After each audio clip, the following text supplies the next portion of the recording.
Sini aku nak bidas kepada perunding kewangan ataupun financial expert ataupun menteri kewangan sekalipun ataupun pakar-pakar ekonomi kat luar sana yang mungkin ada mengatakan dah sekali kita dah keluarkan dah. Lepas tu kita dah bagi 2 kali. Lepas tu kita dah bagi 3 kali dah. Apa yang tak cukup lagi? What's up guys? Assalamualaikum dan salam sejahtera kepada korang semua yang sudi menonton Saja Sembang. Aku Faizwan. Dalam episod ini aku akan jelaskan secara terperinci berdasarkan infografik ini yang mana satu persatu aku nak tunjukkan kronologi. Kenapa ada segelintir pencarum yang nak tuntut KLSP 2.0 ini. Tapi sebelum itu, bagi korang yang masih lagi belum subscribe ke channel ini, please klik butang subscribe dan jangan lupa share dan juga like video ini guys. So, melalui penjelasan yang aku akan maklumkan sebentar lagi, yang terkesan dan tidak terkesan, malah yang terkesan ini adalah kategori-kategori yang mungkin kehilangan pekerjaan ataupun peniaga-peniaga kat luar sana yang tak boleh nak bekerja, tak boleh nak berniaga sewaktu PKP. Okey, jom kita tengok paparan ni. Kalau kita bayangkan waktu ketika itu sebelum PKP, okey, setelah berlakunya PKP, kita dah tahu dah, okey? Sebab apa?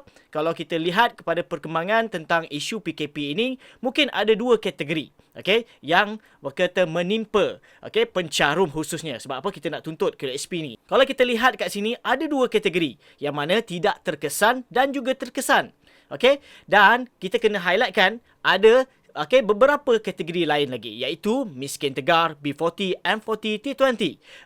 Dan bagi kategori ini juga ada segelintirnya tidak terkesan dan ada segelintirnya mungkin terkesan.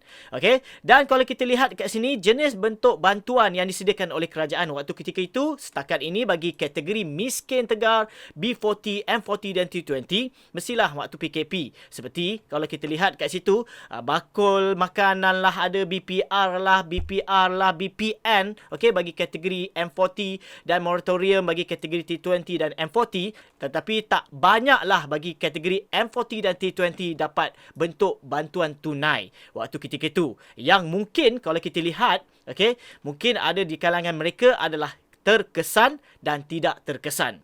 So, dekat sini kalau kita lihat impak daripada bantuan bagi mereka yang tidak terkesan, mungkin kehidupan dia macam biasa.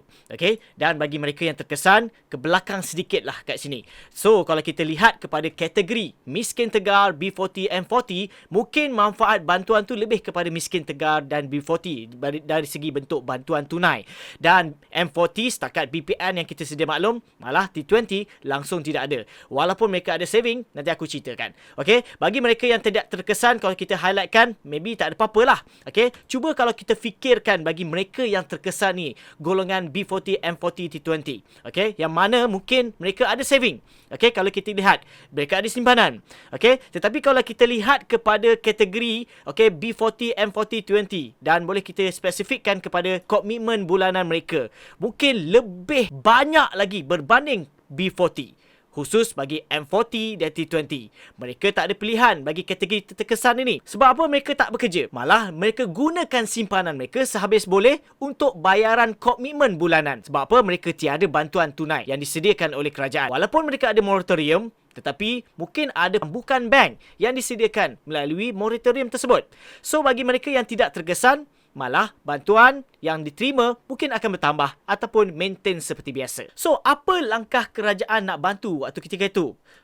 Kalau kita highlightkan bagi mereka yang tidak terkesan dan terkesan, yang mana akan dapat manfaat daripada pengeluaran KLSP, iaitu pengeluaran khas Air Lestari, Air Sinar. Yang mana waktu ketika ini adalah semasa PKP. Dan kalau kita lihat dekat situ, kategori yang terkesan mungkin dapat manfaatnya lah. Dan bagi mereka yang tidak terkesan juga dapat manfaatnya. So, kalau kita rujuk kepada sebelum PKP, mereka gembira.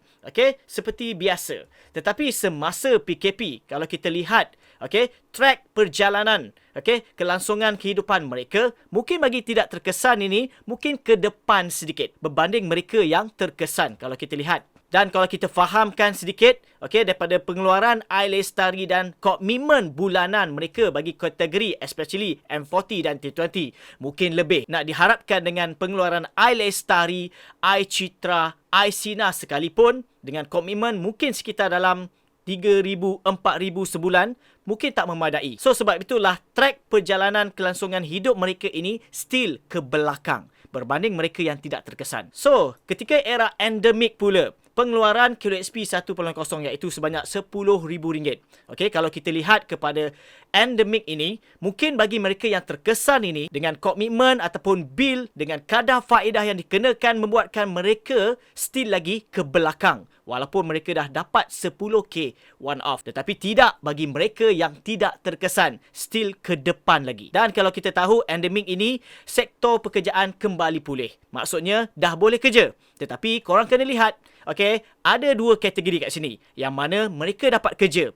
Tetapi gaji tak sama sebelum PKP. Dalam situasi ini, mereka still lagi ke belakang. Dan satu lagi kategori adalah masih tak dapat kerja. So, bagaimana mereka ini? Tetapi korang kena ingat, bagi peniaga pula macam mana? Yang mungkin ada KUSP ni, mungkin diorang nak gunakan waktu ketika iLestari, iSina, iCita itu untuk kelangsungan hidup. Sebab mereka tak dapat niaga keluar. Tak dapat untung dan sebagainya. Kalau online sekalipun, mungkin tak sama macam mana mereka sebelum PKP, keuntungan yang mereka dapat. Tapi, bagaimana dengan modal perniagaan pula? Adakah mereka mampu ataupun tidak dengan pengeluaran 10K sahaja? Dan persoalannya, bagaimana nak kembali balik, okey, sedia kala dan selari dengan mereka yang tidak terkesan dan juga yang terkesan ini. So, kita kena ingat bagi mereka yang terkesan ini, dorang still lagi bawa beban tunggakan.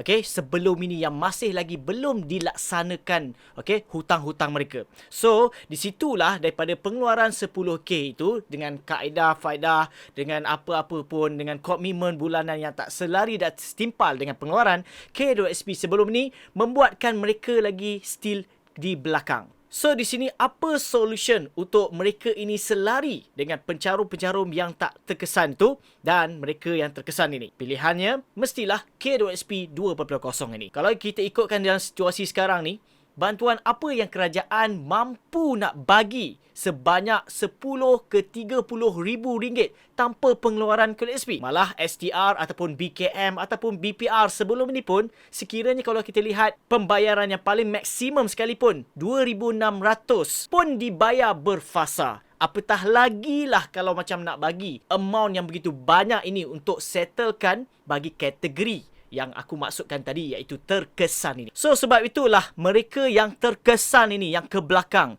mereka nak tuntut KUSP 2.0. Di situlah melalui belanjawan apa yang dimaklumkan oleh kerajaan sebelum ini ada mekanisme lain. Okey, kalau kita lihat dekat sini, barulah bertepatan, barulah selari, okey, bagi mereka yang terkesan dan tak terkesan ini untuk dapatkan manfaat-manfaat seperti subsidi yang bakal diumumkan nanti ataupun peluang pekerjaan bagi mereka yang kategori yang mungkin lebih pendapatannya sebelum ini. So, selarilah kehidupan mereka untuk dapatkan manfaat selepas KUSP 2.0 dibenarkan dan sekaligus manfaat daripada belanjawan 2023 diumumkan nanti. Itu saja yang dapat aku kongsikan dalam episod kali ini. Diharap sikit sebanyak memberi info dan penjelasan yang terkini daripada channel Saja Sembang. Bagi korang yang masih lagi belum subscribe ke channel ini, please klik button subscribe dan jangan lupa share dan like video ini guys. Aku Faizwan. Assalamualaikum.